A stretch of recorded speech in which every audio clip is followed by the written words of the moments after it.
Hello po. So, andito nga pala ako ngayon sa Terminal 21. Ang pinakamalapit na mall sa hostel na tinitirhan ko. So, it's only a walking distance galing sa hostel. So, usually dito ako kumakain. And also, ang pinakamaganda dito is yung food court nila. So, Thai food is the best. Kasi nga, 29 baht lang, nakakain ka na dito sa food court nila. So, yun ang nagugustuhan ko dito. And, maganda din dito kasi maraming yung mga international brands na pwede kang mag-shopping dito, no? So, ipapakita ko din sa inyo mamaya, no, yung ano ba ang makikita sa mall na ito. So, dito nga pala, pag pumunta kayo dito, so, no cash na pala, no, pag nagbabayad ka. Punta ka lang dyan sa may coupon area. Tingnan nyo. Diba may coupon area, no? So,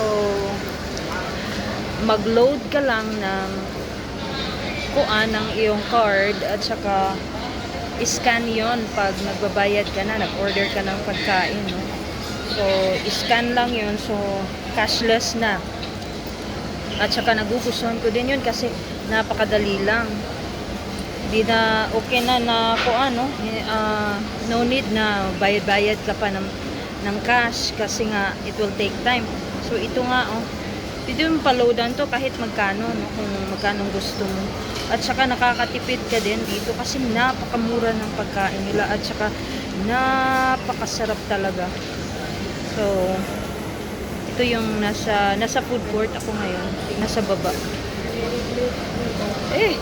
Takot ako sa ano ba to? Heights. So, may iba't ibang ano dito, no? May KFC. Ano pa ba to? Italian food. Lahat-lahat nandito na, no? Napakasarap ng pagkain nila. So, I will tour you around sa mall na ito. And, meron din sila mga affordable na mga kung gusto niyo mag-shopping dito. Affordable. So, tingnan natin sa baba.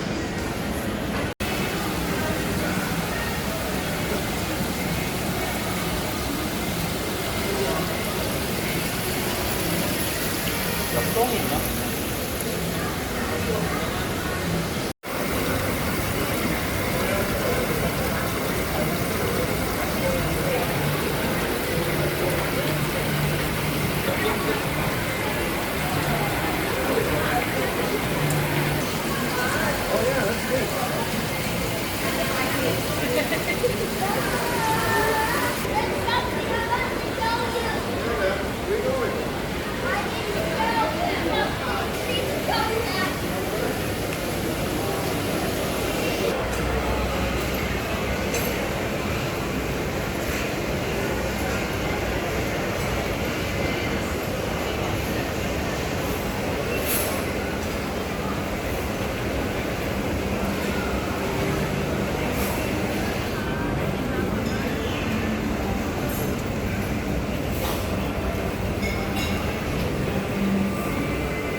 Ito nga pala yung labas no, sa Terminal 20. Malapit sa train, BTS. So, ito yung labas. Yun ang ano nila, parang tricycle sa atin. Parang jeep. Pwede rin, may ano sila, may mga single na motor. And then, taxi. Saka ano. So, accessible talaga ang ano dito, yung transportation ba. May bus. Kung gusto mo ng mura, may bus naman. So, usually, nagmumotor ako kasi mas mura at saka madali. Kung may traffic, yung mahal ko.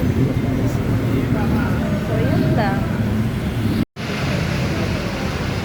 Sige man, gauwan diri sa ano, bangko. Naguwan na po. Dili na dyan ko magpataliksik kay galain ang kulawa sa iwanan ko last time. Sige, gauwan. Uwan na po dong.